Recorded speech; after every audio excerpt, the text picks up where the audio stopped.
नमस्कार दोस्तों, मेरा नाम है शम्मी और आप देख रहे हैं एचपी स्टडीज़ चैनल को। दोस्तों, आज के इस वीडियो में हम डिस्कस करने वाले हैं 8 सितंबर 2018 को एचपी टेट आर्ट्स का जो एग्ज़ाम हुआ है उसका पार्ट 1 जो है ऑलरेडी मैं अपलोड कर चुका हूं अपने चैनल पर। अभी तक आपने नहीं देखा है तो देख लीजिए, काफ़ी इंपॉर्टेंट है वो वाला पार्ट भी, क्योंकि उसमें मैंने जीके सेक्शन सारा का सारा कंप्लीट कर दिया है।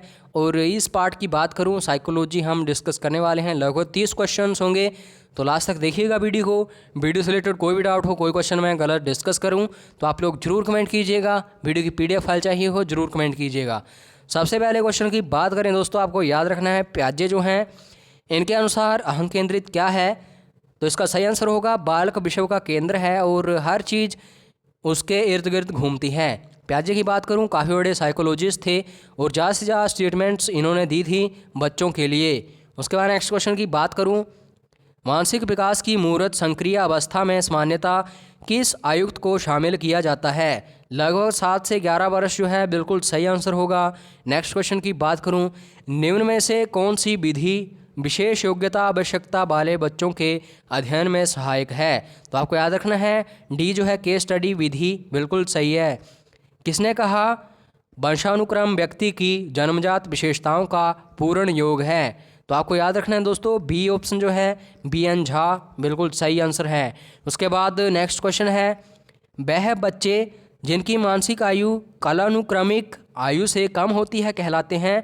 डी जो है मंदबुद्धि बालक बिल्कुल सही है। उसके बाद नेक्स्ट क्वेश्चन है, निम्न में से शब्दों को ना पहचान पाना किस प्रकार की अधिगम अपंगता है? तो आपको याद रखना है दोस्तों इसे कहते हैं डिसलेक्सिया, सी ऑप्शन सही है। उसके बाद नेक्स्ट क्वेश्चन है, निम्न में से कौन केंद्रीय प्रवृत्ति की माप से संबंधित नहीं है? तो आपको याद रखना है सी जो है माध्यिका बिल्कुल सही आंसर है। उसके बाद नेक्स्ट क्वेश्चन की बात करूं, प्रत्यक्षीकरण के प्रत्यय या अवधारणा को किसने विकसित किया? तो याद रखिए दोस्तों ए जो है ऑप्शन बर्दीमर बिल्कुल सही आंसर है।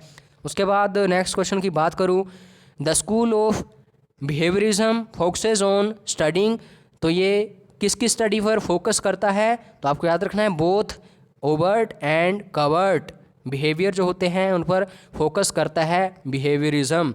उसके बाद नेक्स्ट क्वेश्चन की बात करूं दोस्तों, आपको याद रखना है which of the following is affected most by extreme score? B जो है अरिथमेटिक मीन ये सही आंसर है।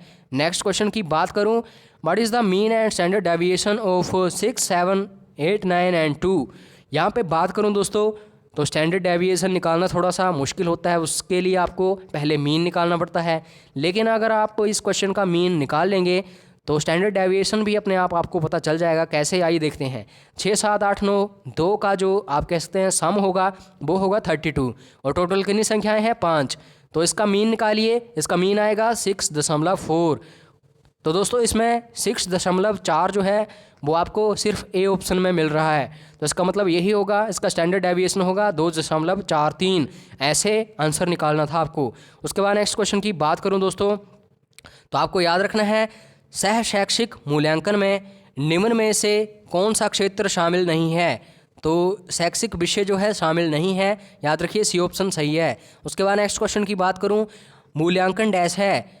तो ये दोस्तों गुणात्मक भी है और मात्रात्मक भी है, तो सी ऑप्शन जो है ए और बी जो है बिल्कुल सही है दोनों। उसके बाद मैं बात करूं, अंगूर खट्टे हैं संबंधित है किससे? तो आपको याद रखना है प्रतिपायन, डी ऑप्शन जो है सही होगा रैशनलाइजेशन। उसके बाद नेक्स्ट क्वेश्चन है, इनमें से कौन सा अधिगम आकलन में नहीं आता? तो आपको याद रखना है दोस्तों विद्यार्थियों की त्रुटि जो है सी ऑप्शन ये सही होगा।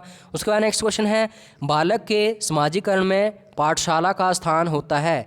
तो इसके हम बात कर सकते हैं परिवार के बाद जो है पाठशाला का स्थान होता है। उसके बाद नेक्स्ट क्वेश्चन की बात करें, वे बच्चे जो मूत्र विसर्जन के प्रति संवेदनशील होते हैं वे डैश होते हैं? ए ऑप्शन जो है अनुभूति में आसान बिल्कुल सही आंसर है इसका। नेक्स्ट क्वेश्चन की बात करूं, बुद्धि और सृजनशीलता डैश है? तो आपको याद रखना है दोस्तों सकारात्मक रूप से संबंधित, सी ऑप्शन जो है सही है। सामाजिक परिवेश से क्या तात्पर्य है? तो आपको याद रखना है शिक्षक व समाज संबंधी मित्र पड़ोसी माता पिता व परिवार के सदस्य सभी के सभी, डी ऑप्शन जो है बिल्कुल सही है। उसके बाद मैं बात करूं प्रयत्न एवं भूल का सिद्धांत किसने प्रतिपादित किया था? तो इसका सही आंसर जो होगा वो होगा थोरनडाइक, डी ऑप्शन सही है। उसके बाद नेक्स्ट क्वेश्चन है, मनोविश्लेषण की प्रस्तावना डैश ने की। मोस्ट इंपॉर्टेंट क्वेश्चन है और इसका सही आंसर जो है एस फ्रूड, सी ऑप्शन सही है। उसके बाद मैं बात करूं, जैसे जैसे शिशु विकसित होता है वैसे वैसे उसकी मानसिक क्षमता जो है बढ़ती है, डी ऑप्शन सही है।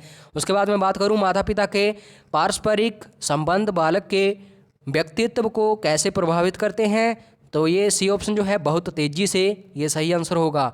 उसके बाद मैं बात करूं, एस होलिंगबर्थ निम्न में से किस कार्य से संबंधित हैं, तो इसका सही आंसर जो है प्रतिभाशाली बच्चे जो हैं, गिफ्टेड चिल्ड्रन, बिल्कुल सही है। ये अमेरिकन साइकोलॉजिस्ट थी, काफ़ी इंपॉर्टेंट। उसके बाद मैं बात करूं दोस्तों, प्याजे द्वारा संवेदी मोटर चरण किस आयु वर्ग को दर्शाता है, जन्म से 2 वर्ष, बिल्कुल सही है। उसके बाद नेक्स्ट क्वेश्चन की बात करूं, उत्तर बाल्यावस्था को निम्न में से भी जाना जाता है, तो आपको याद रखना है दोस्तों, बी जो है जिज्ञासाओं की उम्र जो है, ये सही आंसर होगा। उसके बाद मैं बात करूं, मानसिक स्वास्थ्य शब्द किसने दिया था, तो आपको याद रखना है दोस्तों, यहाँ पे डी ऑप्शन जो है C.W. बियर्स, बिल्कुल सही आंसर होगा।